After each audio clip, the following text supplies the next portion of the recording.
തരണം ചെയ്യാൻ ഒരുപക്ഷെ യേശുവിൻ്റെ പ്രാർത്ഥന എനിക്ക് ഫലം ചെയ്തു. സത്യം എവിടെയും പറയാതിരിക്കാൻ പറ്റില്ല.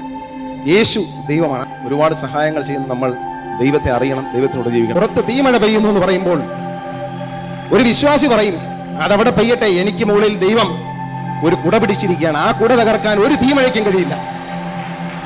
ഒരിക്കലുള്ള കുടയാണ് നമുക്ക് ചുറ്റും പിടിച്ചിരിക്കുന്നത്. നമ്മളെ ദൈവം കയ്യിലെടുത്തു. എന്ത് പറയുമ്പോഴും ഒരു കുലുക്കോൽ, എന്ത് പത്രത്തിൽ എഴുതിയാലും എന്ത് ചാനലിൽ പറഞ്ഞാലും ഞാൻ മൈൻഡ് ചെയ്യില്ല. എന്നറിയാം, എന്നെ ദൈവം രക്ഷിക്കും, യേശു എന്നോടൊപ്പം ഉണ്ടെന്ന് ഞാൻ വിശ്വസിക്കാം. എൻ്റെ തലയ്ക്ക് മുകളിൽ ഉയർന്നു നിന്ന് ദൈവം എൻ്റെ നെറ്റിയിൽ തൊടുന്നത് എനിക്ക് കാണാം. അതുകൊണ്ട് നന്മ ചെയ്യുക, പ്രാർത്ഥിക്കുക. ജീവിതത്തിൽ എല്ലാ പ്രതിസന്ധിയും നേരിടാനുള്ള കരുത്ത് ദൈവം നമ്മളിൽ അകത്ത് തന്നിട്ടുണ്ട്. പക്ഷെ അത് ഉണരണമെങ്കിൽ ദൈവവിശ്വാസത്തോടെ മാത്രമേ പറ്റൂ. ദൈവത്തെ അറിയാൻ ശ്രമിക്കണം. നമ്മൾ നമ്മുടെ കാര്യസാധ്യത്തിന് വേണ്ടി ഒരു നേർച്ചയോ വഴിപാടോ പ്രാർത്ഥന നടന്നതിന് അർത്ഥമില്ല. നമ്മളെ വഴിതെറ്റിക്കുന്ന സാത്താനെ ഓടിക്കാൻ ദൈവത്തിന് മാത്രമേ കഴിയൂ. യേശു അത് ചെയ്യും. നമ്മുടെ പാപം ചെയ്യാത്ത ആരുമില്ല.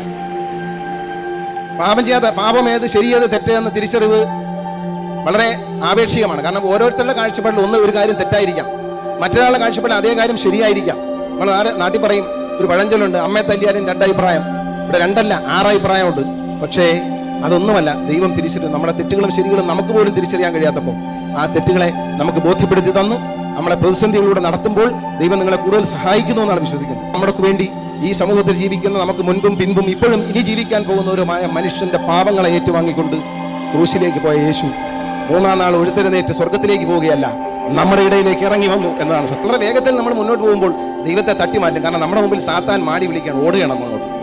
ആ ഓട്ടം നിർത്തി അടുത്തു നിൽക്കുന്ന ദൈവത്തെ അറിയുക, ആ ദൈവത്തെ സ്പർശിക്കുക. ദൈവത്തിന്റെ സ്പർശനമേക്കാനുള്ള ഭാഗ്യമാണ് ഈ സുവിശേഷം. നമ്മളെ തിരിച്ചറിയാൻ നമുക്ക് ദൈവം അവസരം തരും. നമ്മളെ തിരിച്ചറിഞ്ഞാൽ മതി. നമ്മളെ തിരിച്ചറിഞ്ഞാൽ ലോകത്തെ ഏത് പ്രതിസന്ധിയും, ഏത് ആരോപണങ്ങളെയും, ഏത് ആക്രമണത്തെയും നേരിടാൻ ദൈവം എന്ന ശക്തി കഴിയും. നമ്മുടെ ഒപ്പമുണ്ട്. മറ്റുള്ളവരോട് പക വീട്ടാനും പ്രതികാരം ചെയ്യാനെന്നുള്ള അവകാശവും അവസ്ഥയും നമ്മൾക്കില്ല. അതെല്ലാം ദൈവത്തിങ്കൽ സമർപ്പിച്ച് നമ്മുടെ ജോലി ചെയ്യുക എന്നുള്ളത്. നമ്മൾ നമ്മുടെ ജോലി ചെയ്ത് പോവുക.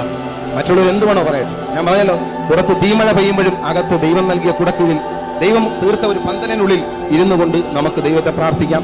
ഒരു ആപത്തും നമ്മളെ സമീപിക്കില്ല.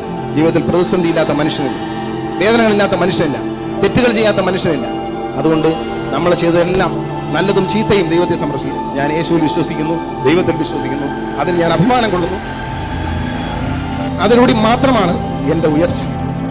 അത് ഞാൻ വിശ്വസിക്കുന്നു. നിങ്ങൾക്കും അത് തന്നെ ആകട്ടെ എന്ന് പ്രാർത്ഥിക്കുന്നു. നന്ദി, നമസ്കാരം.